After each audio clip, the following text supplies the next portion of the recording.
After funding her brand and getting dumped at her launch party for a rich client, my girlfriend called me just a helper. So I filed a cease and desist and sent a press release titled, "Designer Sues Ex for Stealing His Fashion Line." The room smelled like champagne and money. Everyone was dressed like they had something to prove. I was standing in the back, holding the binder that had all the receipts. Literally every dollar that built the brand my girlfriend, well, ex-girlfriend now, was celebrating. The music was loud, the lights gold, and the banners hanging behind her read, "Live Luxe, a brand for the unapologetic woman." The crowd cheered when she stepped up to the mic, her voice cutting through the noise like glass. I didn't even recognize her. She was wearing one of the dresses I designed. Not helped designed. She looked straight through me as if I was a stranger. Then she smiled that fake PR smile and said, "Before we toast to success, I want to share something personal." The crowd hushed. I swear I felt my chest tighten. She reached for the hand of this older guy. Slick suit, smug smirk, Rolex that could pay my rent for a year. And then, like it was part of her marketing campaign, she announced, "I'm engaged to the man who showed me what real partnership looks like." People gasped. Some clapped.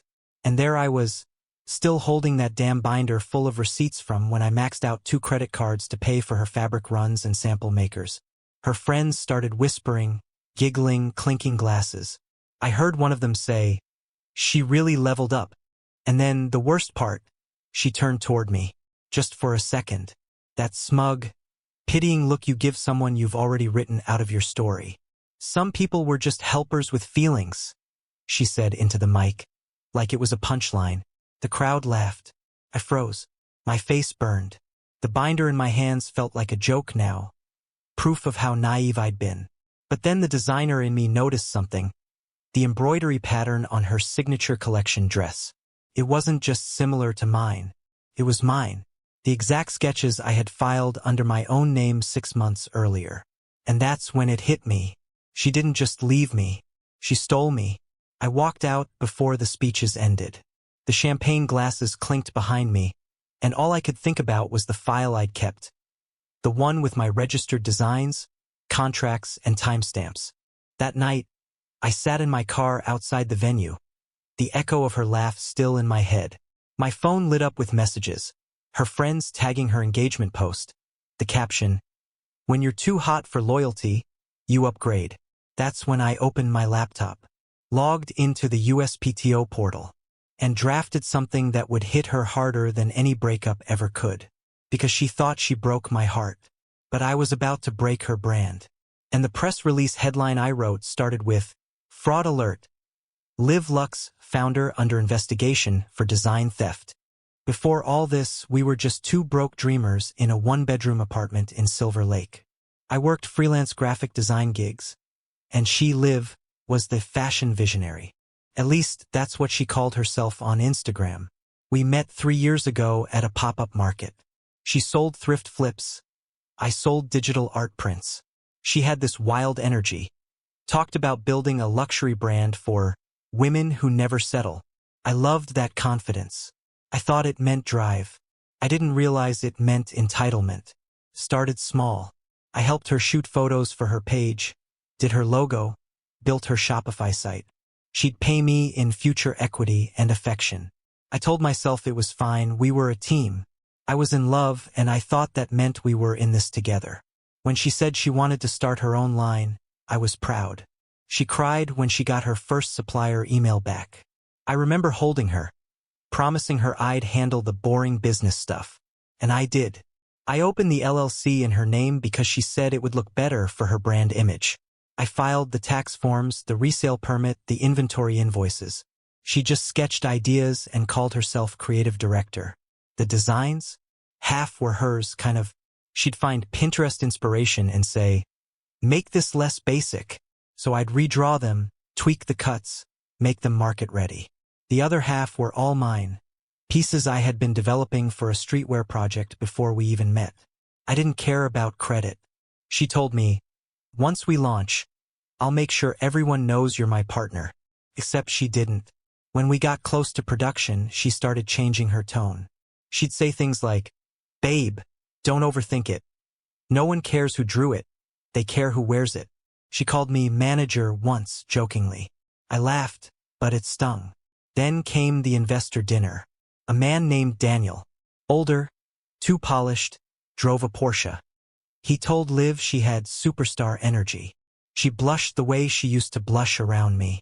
After that dinner, she was on her phone more, distant, secretive.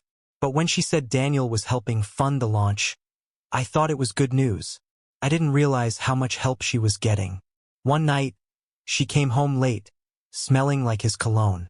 I asked if she was okay. She snapped, said, "You don't get it. You think small. I'm trying to make something big." I ignored my gut. I doubled down, worked harder. I spent nights refining her packaging, coding her site, designing tags with her initials in gold foil. I told her she was going to change her life. I didn't realize she'd change it by erasing me. And when she asked me to stay out of the final photo shoot because the brand aesthetic is solo female empowerment, I laughed. I thought it was temporary. It wasn't. 2 weeks before the launch, she told me to trust the process. Then she disappeared for 2 days. When she came back, she had a diamond ring and a new PR team. I should have known then, but I was too busy editing her launch video, where my name was nowhere in the credits. And that was all before the night she humiliated me in front of everyone. Before I realized what she really took from me. After that launch night, I barely slept. My phone was blowing up with tags, comments, DMs. Everyone from our circle reposting her engagement and congratulating her on finally making it. Not one person mentioned me. Not the designs. Not the brand's actual creation process. Just Liv and her rich fiancé, the businessman who believed in her dream. I kept staring at my laptop, scrolling through her website, realizing every photo, every product name, every tagline, all the stuff I wrote, had my fingerprints wiped off. She even swapped out crafted with love and integrity for crafted by power and passion. I wanted to throw up, but then anger started to cut through the embarrassment. I still had everything: emails, drafts, designs, timestamped mock-ups, production invoices, proof. I pulled up the folder labeled /ll_originals/ the one with the Illustrator files. My initials were embedded in the metadata. I checked the design registration form I'd filed under my name months earlier because I didn't trust her to handle it. It had official confirmation from the trademark office. That was my lifeline. Meanwhile, Liv was everywhere. Podcasts, interviews, articles. She was suddenly the next big name in ethical fashion. The irony made me choke. Her PR team was feeding stories about her inspirational rise and female independence. She blocked me on everything. The person who used to send me goodnight voice notes was now deleting my existence. But it wasn't just emotional anymore. She'd committed actual theft. Legal, documented theft. So I called a friend from college, Sarah. She's a junior lawyer at a small IP firm in downtown LA. I told her everything, sent screenshots, receipts, design proofs. She went quiet for a bit and then said, "You're sitting on a goldmine of evidence. This isn't just unethical, it's illegal." She walked me through the process of filing a cease and desist and an IP infringement claim. I could tell she was fired up too. I drafted the letter that night. Reading it out loud felt like therapy. Cease the use, sale, or promotion of any designs bearing the patterns, silhouettes, or branding derived from original works filed under the registrant name Eli Moreno. Failure to comply within 10 business days will result in legal action and public notice. Public notice. That phrase stuck with me. So while Sarah prepped the legal filing, I worked on the press release, the one that would blow her perfect PR image apart. I formatted it like a real industry announcement. Headline, subtext, even a fake quote from an anonymous source in the fashion world. Then, something unexpected happened. Someone from her launch team, a stylist named Jax, messaged me privately, "Hey man, I didn't know. She told everyone you were just some intern. But I saw your name on the pattern drafts. She made us delete them from the files." That hit harder than I expected. She wasn't just pretending I didn't exist. She was erasing me. I asked Jax to forward me any evidence he had. He sent screenshots. Dozens. Deleted Slack messages, file rename logs, even a voice memo where she literally said, "Make sure nothing says Eli anywhere. He's too sentimental to fight back anyway." That was when the humiliation turned to clarity. I wasn't just going to fight back. I was going to burn her entire fake empire to the ground. Legally, publicly, and permanently. And I already had my first spark ready to light. I thought the hard part was compiling evidence. Turns out the hard part was watching the law, and the people you trusted, turn on you like they'd rehearsed it all along. 2 days after Jack sent those deleted Slack screenshots, I got an email from the Copyright Office copy-pasted into an IP forum I frequent. Someone had uploaded an assignment record. My designs, the Illustrator files, the sketches with my initials in the metadata, had been assigned to LiveLux LLC. The assignment was dated 6 weeks before the launch. The paperwork looked official. Scanned signature, notarization stamp, a file number. At first I thought it was a clerical error. Then I opened the PDF. The signature on the assignment was my name. The handwriting matched the one I used when signing invoices. The date on it was the day after I drank a bottle of cheap wine and fell asleep on the couch while Liv rehearsed a speech. I never signed that document. I never gave anything away. My chest went cold. I called Sarah. For 3 rings she didn't pick up. Then she called back sounding like somebody else, clipped, professional. "Eli, I got your files. I saw the assignment. I'm so sorry. Who filed it?" I demanded. "Who notarized my signature?" There was a long pause, the kind that happens when someone decides whether to tell the truth or lie better. "It was filed by counsel for an investor," she said. "Daniel's firm." She swallowed. They produced a notarized assignment and an affidavit from a supplier confirming design ownership. "It's airtight." "A supplier?" I said. "Who the hell authorized them to do that? Those invoices are mine. The metadata." "I know." She cut me off. "Listen, there's something else. Eli, I can't represent you on this. I had a conflict. Daniel hired my firm for a separate matter last quarter. I should have told you. I didn't want to lose the job." Her voice broke, then steadied. "They offered me a retainer. I thought I could help from the inside. I miscalculated." My stomach dropped out. Sarah was not just a friend texting advice from a cubicle. She'd been counseling the enemy. She'd been the person I'd trusted to navigate the messy legal jargon, the person I'd spammed at 2 a.m. with panic. And she took money from the man who was sleeping with my girlfriend and buying her diamonds. "Why didn't you tell me?" I asked, the words bare and useless. "I thought I could keep them from doing anything stupid," she said.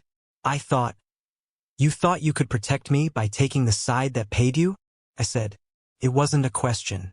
She started apologizing, but the apology tasted like ash.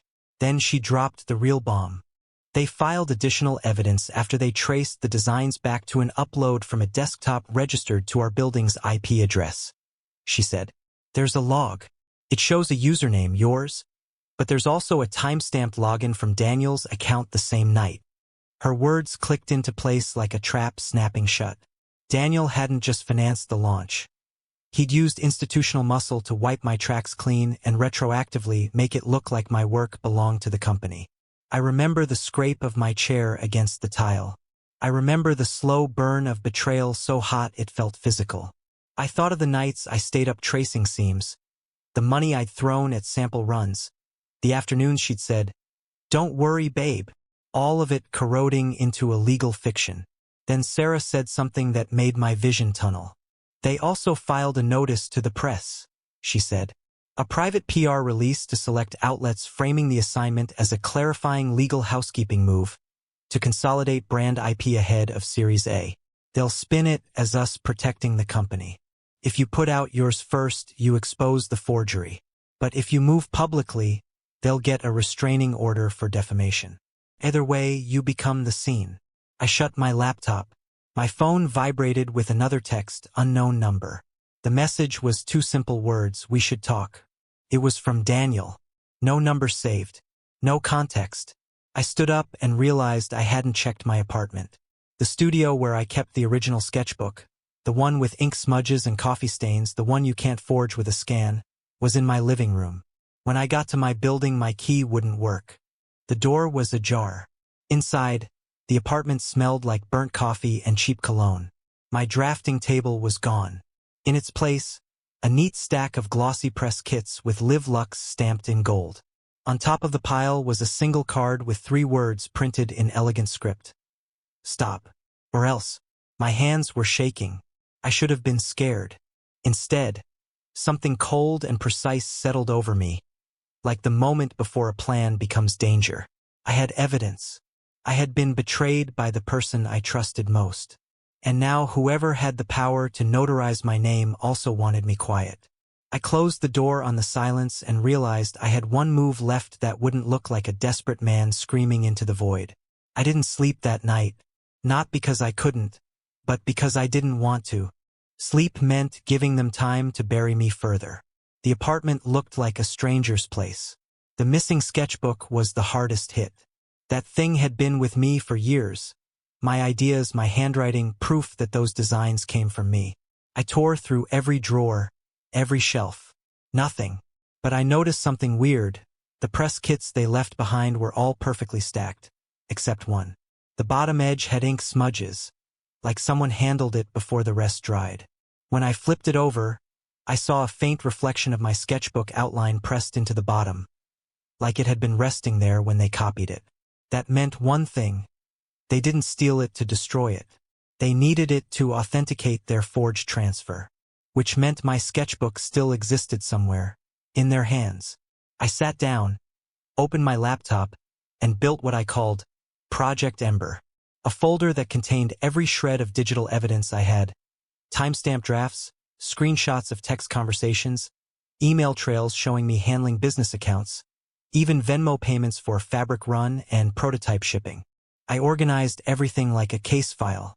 Then I made 3 copies, one on an encrypted flash drive, one uploaded to a secure cloud folder under a new alias, and one sent to a tech YouTuber I used to know, the kind of guy who lived for corporate scandal exposés.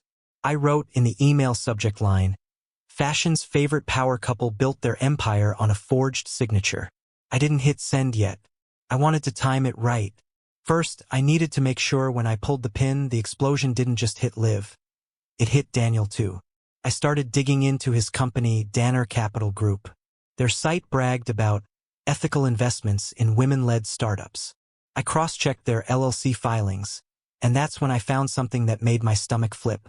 2 weeks before Liv's launch, Daniel had quietly filed a joint venture under the name Lux Line Holdings LLC, listing himself and Liv as co-owners. That meant she wasn't just his fiancée. She was his partner. And that Series A investment her PR team mentioned? It wasn't for her clothing brand. It was for a new company, one that fully excluded me, but used my work as the foundation. It was a takeover disguised as a love story. I called Jax again, the stylist. He was spooked but still loyal to the truth. He told me Daniel had made him sign an NDA and confiscated all his old file backups. But Jax still had one thing, a recording. Apparently, Daniel had a habit of talking too much after drinking. During a post-launch dinner, he bragged to the team about securing creative ownership by preemptive documentation. Jax had been testing audio on his phone when Daniel said, "It's not theft if the paperwork's retroactive." That recording was gold. I spent the next 2 days piecing together the perfect timeline. My registrations, their fake transfer, the recording, and the silent period where Liv ghosted me before the engagement. Then I reached out to someone Liv had once ghosted. A journalist from The Verge LA who had pitched her a profile 6 months ago. Her name was Mia. I sent her everything. Subject line, "You wanted a story about empowerment? Try fraud." Mia replied within the hour, "If this checks out, this is front-page material. Do you have proof of the forgery?" I told her I would. Soon. Because the last piece, my original sketchbook, was still out there. And I had one shot at getting it back. Daniel had posted on Instagram that he and Liv were hosting a VIP investor dinner at his Beverly Hills estate that weekend. The same estate that had Liv's personal design studio on the property. So I texted Jax one line, "Can you get me inside that dinner?" He replied a few minutes later, "If you really want to do this, wear black. Bring gloves." That's when I knew. This wasn't just payback anymore. It was retrieval. And once I had my proof, the story was going live, with my name on it this time. Beverly Hills looks different at night. Prettier, colder. The estate was all marble steps and manicured hedges, the kind of place where light itself seemed curated. I parked 2 blocks away like Jax told me to. Black hoodie, gloves, heart doing the stupid drumbeat I couldn't quiet. Jax met me at the service entrance with a nervous grin and a thermos of coffee like we were teenagers plotting a prank. He'd slipped a staff lanyard into my pocket and whispered, "You get in, you grab the sketchbook, you get out. Don't be a hero." Inside, it smelled like antiseptic and rosemary. Liv's studio was on the 3rd floor, glass walls, racks of the latest line, mood boards on every surface. There were people I recognized from the launch milling about, laughing, pretending nothing was wrong. Daniel was in the center like a marble god, clapping someone on the back. I walked like I belonged, chest tight, pulse loud in my ears. The lanyard worked. People smiled. No one thought to look twice at a quiet guy in black admiring the aesthetic. Jax's message had been right. The studio was locked, but not invincible. There was a small service corridor with a utility door. I pried it open with a screwdriver Jax had stashed in a plant pot and slipped inside. The studio smelled like my sweat and my ink. Seeing the racks of dresses I'd drafted made my throat close up. Somewhere in there, my life was being sold with a smile. I found the drafting table first. It was tidy, as if someone had staged it for a photo. The real sketchbook wasn't on the table. My hands started to shake. I checked drawers, cabinets, under bolts. Nothing. My brain reeled. Maybe they'd taken it already. Maybe I was too late. Then I noticed the safe behind a framed press photo. An old-school metal thing with a dial. Whoever designed Liv's set layered style over function. Men like Daniel loved symbolism, and a hidden safe fit the narrative. I opened it because I had to, because this whole thing had been built from theft and lies, and I needed proof. Inside the safe, on top of a stack of notarized papers, was my sketchbook. I exhaled so hard my lungs burned. It was real. My coffee stains, my crooked handwriting. The tiny scribble in the corner of page 30 that only I ever made. Relief hit like a warm hand. But under the sketchbook was something else. A thick, leather-bound ledger wrapped with a rubber band. It didn't belong to me. The cover had no brand, just a smear of ink. I slid it out and opened it. The ledger read like a confessional for liars. Columns of dates, names of startups that looked familiar, boutique labels, tech apps, influencer ventures, next to sums of money and short notes. Assignment executed, notarized transfer, supplementary affidavit. Each entry had a scanned signature pasted beside it. My breath went shallow as I flipped pages. There were dozens of entries spanning years. Dozens of small founders who'd suddenly found their IP legally reassigned to shell companies linked to Danner Capital. Then I saw it. A page with my name, the exact date they'd assigned my work, stamped with the same notary mark and an internal reference. Lux Line Holdings, consolidation file #LLH09. This wasn't just about me. It wasn't even just about Liv. This ledger was a ledger of theft. Pattern. A system. They'd been buying influence and notarizations, rewriting ownership across the board. In one paragraph written in cramped handwriting, someone had scrawled, "Ensure documentation precedes press. Narrative controls liability." It was clinical. It was horrifying. I shoved the ledger under my jacket, the weight of it pressing into my ribs like a second heart. For a moment, I felt unstoppable. This would ruin them, Daniel, his firm, the whole constructed fairy tale. Then, footsteps on the marble outside the studio, not servants, heavier. The door clicked. My phone vibrated in my pocket. Mia's name flashing. I almost answered. I didn't have to. A voice behind me said, calm and soft, the kind of voice I used to fall asleep to, "You've been very busy, Eli." I turned. Daniel was leaning in the doorway, hands in his pockets, smile like a judge. Behind him, where I couldn't see yet, there were others. The ledger felt heavier than any burden I'd carried so far. I realized right then, this wasn't just revenge. This was war. Daniel didn't flinch. He walked into that studio like it was already his, like he'd been waiting for this moment. The two guys behind him weren't security guards in suits. They were quiet, built, and comfortable being threats. Liv followed a few steps behind, heels clicking on the marble. She looked like she'd been crying, but her expression was wrong. Not guilt. Fear. "Put it down, Eli," Daniel said, eyes on the ledger peeking from under my jacket. His voice was calm, too calm. "That book doesn't belong to you." I laughed, even though my mouth was dry. "Neither did mine, remember?" He smiled. "You don't understand what you're playing with." Liv looked at me then, and it wasn't the fake PR smile. It was the look of someone whose mask finally cracked. "Eli, please," she said quietly. "You have to leave it alone.